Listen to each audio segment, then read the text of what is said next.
I'm Todd Lewis from Fiasco Sports, reporting for the SA Football Magazine. Today I'm joined by Brenton Wortley from the Walkerville Football Club in Division 3, and he's our feature coach of the week. So Brenton, tell us a little bit about yourself. How did you get involved in coaching? I've played footy for a lot of years, obviously. I played over 487 games in amateur league. And I guess getting towards the end of my career, I decided that there was an opportunity. I was at Plimpton. They looked for a B grade coach, so I thought, yep, I'd like to give it a go. So I coached there for 5 years, was fortunate enough to coach three back-to-back premierships in the B grade. Then the opportunity to go to Glenelg as an assistant coach in their reserves came up. So I've just really enjoyed the coaching side of things and getting players to perform at the peak.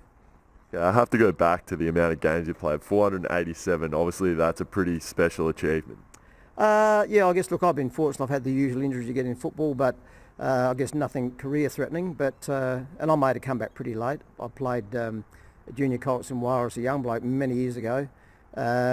Went with my parents, transferred to the Northern Territory for work, so I played baseball up there. When I came back to Adelaide, a friend I knew said, you better come out and have a run. So I did, and that was at Plimpton. 33 years later, I moved on. Okay, you've obviously got an illustrious career at Plimpton. Do you still have a pretty strong connection with that club? It's like anything. You've been there for a lot of years. I was involved in sponsorship on the committee, player, coach, just about everything, I guess, apart from dishwasher. But I guess footy's one of those sports where you make lifelong friends out of it. So from that avenue, you'll always bump into people. Interesting now that we play against them in Div 3. So there'll be a bit of fun and games in our next game that comes up. They pipped us by a goal in the last game, so we're looking to return the favour. Okay, and as a coach, obviously Glenelg experience. Tell us a little bit about how that SANFL experience helped you. Look, I think as a coach, even just about everything in life, you always learn, and when you think you've learned it all, you generally get out of it. And I guess I had the opportunity at that time to go to Glenelg, and I've seen it's a new learning curve. So like a lot of things, you think you know stuff until you actually get up to a higher level. What I learned from that was enormous. But once again, back in amateur league, which is very competitive, you then apply it to the personnel you've got. So it's a matter of adjusting for the level of players you've got, because they're amateurs.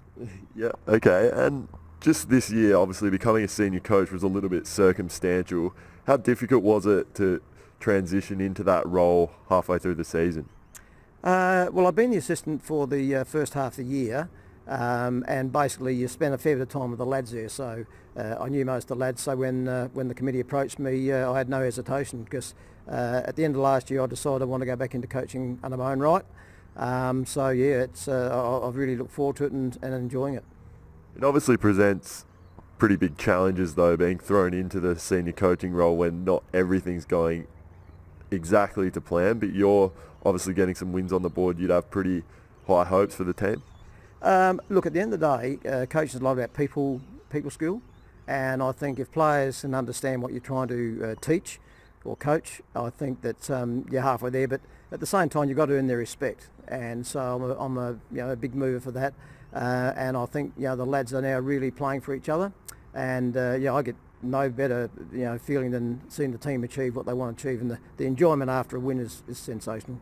And what are some of your coaching philosophies that you try and implement on the team? I've always had the attitude that you never give up. I'm a bit of an optimist. You can be, if you're 5 or 6 goals down in the last quarter, I still think it's winnable. So I guess it's a matter of getting players, one, to believe in their own capabilities, but two, getting them to enjoy their football and a never say die attitude. So, and even the worst player, that if you speak to them and correct them in the right manner, they generally respond. And just on the club now, are there any sponsors you'd like to mention that help the club stay afloat on a Saturday? We've got quite a few sponsors, which is a lot of hard work from the committee. The Sussex Hotel is one of the major sponsors. Coopers and Coca-Cola, they're a major sponsor. JS Sports, that do the merchandise and apparel. And then our skipper, he's involved with an accounting group called, I'll just have to refresh myself here. It's actually Ashley, Madden and Truman. They're accountants and advisors, and also Storage King. So they're some of the major sponsors, and the club block, all clubs need them. Okay. Thank you, Brenton. I'm Todd Lewis from Fiasco Sports, reporting for the SA Football Magazine. Today I've been joined by Division 3 Walkerville coach Brenton Wortley, and he's our feature coach of the week.